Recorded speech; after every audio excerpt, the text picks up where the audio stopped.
नमस्कार, स्वागत आहे तुमचं माझ्या आणखीन एका कुकिंग ब्लॉग मध्ये। आज मी माझ्या मुलाच्या आवडीची पनीरची भाजी बनवणार आहे। त्याला पनीरचे सगळे प्रकार आवडतात कारण का तो नॉनव्हेज खात नाही, त्यामुळे त्याला पनीर खूप आवडतं। तर माझा मुलगा आज येणार आहे, तर त्यासाठी मी रेस्टॉरंट स्टाईल किंवा ढाबा स्टाईल पनीर भुर्जीची भाजी बनवणार आहे। चला तर बनवायला सुरुवात करूया। पनीर भुर्जी बनवण्यासाठी मी इथे पॅन मध्ये 2 चमचे तेल गरम करत ठेवले। त्याच्यामध्ये 1 चमचा आपण बटर टाकायचं आहे। बटर टाकणं अगदी ऑप्शनल आहे, नाही टाकलं तरी चालेल, फक्त तेलामध्ये केली तरी चालते। आता बटर छान वितळून द्यायचे। बटर छान वितळलं गेले। आता आपण याच्यामध्ये 2 मध्यम आकाराचे कांदे मी घेतलेत बारीक चिरून, ते टाकायचे आहेत। मिक्स करायचं आहे किंवा 1 मोठ्या साईजचा कांदा घेतला तरी चालेल। आता कांदा छान मऊ करून घ्यायचा आपल्याला। कांदा छान मऊ झालाय। आता आपण याच्यामध्ये 1 चमचा आलं लसूणची पेस्ट टाकायची। तुम्ही याच्याऐवजी आलं आणि लसूण किसून टाकलं तरी चालेल, त्याने पण छान स्वाद येतो। आता मिक्स करायचे। आलं लसूणचा कच्चेपणा जाईपर्यंत आपण हे छान परतून घ्यायचे। आलं लसूण 1 मिनिटभर मी छान परतून घेतले। आता आपण याच्यामध्ये हिरव्या मिरच्या टाकायच्या आहेत। इथे मी 3 हिरव्या मिरच्या बारीक चिरून घेतल्या। त्याच्यानंतर टोमॅटो मिक्स करायचे। हे पण 1 मिनिटभर छान परतून घ्यायचे। आणि याच्यामध्ये शिमला मिरची सुद्धा टाकायची, ही ऑप्शनल आहे, नाही टाकलं तरी चालेल। मी छोटीशी शिमला मिरची होती माझ्याकडे म्हणून टाकतेय। मिक्स करायचे आणि हे सगळे जिन्नस आपण छान मऊ होईपर्यंत परतून घ्यायचे। कांदा टोमॅटो छान मऊ होतोय तोपर्यंत आपण इथे पनीर किसून घेऊया। तुम्ही हाताने कुस्करून घेतलं तरी चालेल, पण मी इथे मोठ्या जी किसणी असते त्याच्याने मी किसून घेते। अशा पद्धतीने कांदा टोमॅटो छान मऊ झालेत। आता आपण याच्यामध्ये सुके मसाले घालून घेऊया। इथे मी 2 छोटे चमचे लाल तिखट घेतलं आहे। त्यानंतर पाव चमचा हळद, त्यानंतर 1 चमचा धणेपूड,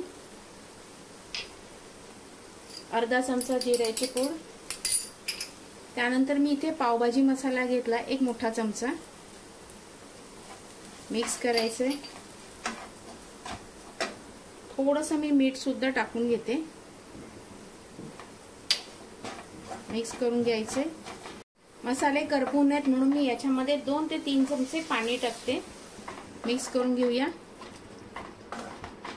मी इथे 200 ग्रॅम पनीर घेतलं होतं, हे मलाई पनीर आहे।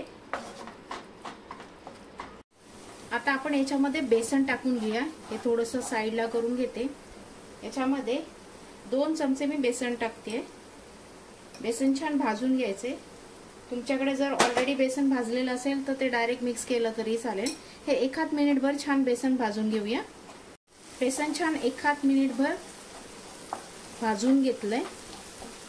आता हे मिक्स करायचं आहे। याच्यामध्ये थोडंसं पाणी टाकते मी। छान मिक्स करून घ्यायचंय। थोडीशी कोथिंबीर टाकून घेऊया।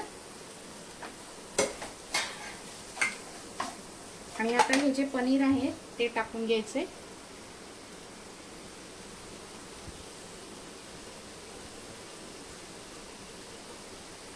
मिक्स करायचंय। मिक्स करून घेतले। आता आपण याच्यामध्ये पाणी टाकून घेऊया। तुम्हाला जर सुकं हवे असेल तर थोडंसंच पाणी टाकायचं आणि सुकं करून घ्यायचंय। पण मी थोडीशी पातळ करणार आहे, अगदी पातळ पण नाही आणि घट्ट पण नाही, म्हणजे चपाती बरोबर, रोटी बरोबर किंवा कुलच्या बरोबर खाता येईल किंवा पावासोबत खाता येईल, त्या पद्धतीने मी पातळ करणार आहे। मिक्स करून घ्यायचंय छान। आता याच्यामध्ये मी थोडंसं मीठ टाकते कारण का मला मीठ थोडं कमी वाटते, म्हणून मी मीठ टाकून घेते। 5 मिनिटं मी पनीर भुर्जी शिजवून घेतली। आता याच्यामध्ये कसुरी मेथी टाकायची 1 चमचा छोटा, भाजून घेतली होती। आता ही अशी कुस्करायची आणि याच्यावरती टाकायची। मिक्स करायचे आणि 1 मिनिटभर ह्याला छान वाफ काढून घ्यायची। अगदी 1 किंवा अर्धा मिनिट, जास्त नाही, कारण का पनीर शिजलं आहे। 1च मिनिट फक्त 1 मिनिट छान वाफ काढून घेतली. तुम्ही बघू शकता आपली पनीर भुर्जी तयार आहे. मी याच्यावरती थोडीशी कोथिंबीर टाकते.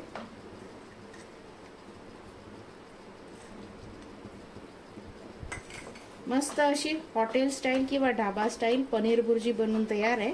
आता मी काढून घेते. ढाबा स्टाईल किंवा रेस्टॉरंट स्टाईल पनीर भुर्जी बनवून तयार आहे. मी याच्यावरती थोडंसं पनीर किसून टाकलं आहे आणि थोडंसं बटर सुद्धा टाकलं आहे.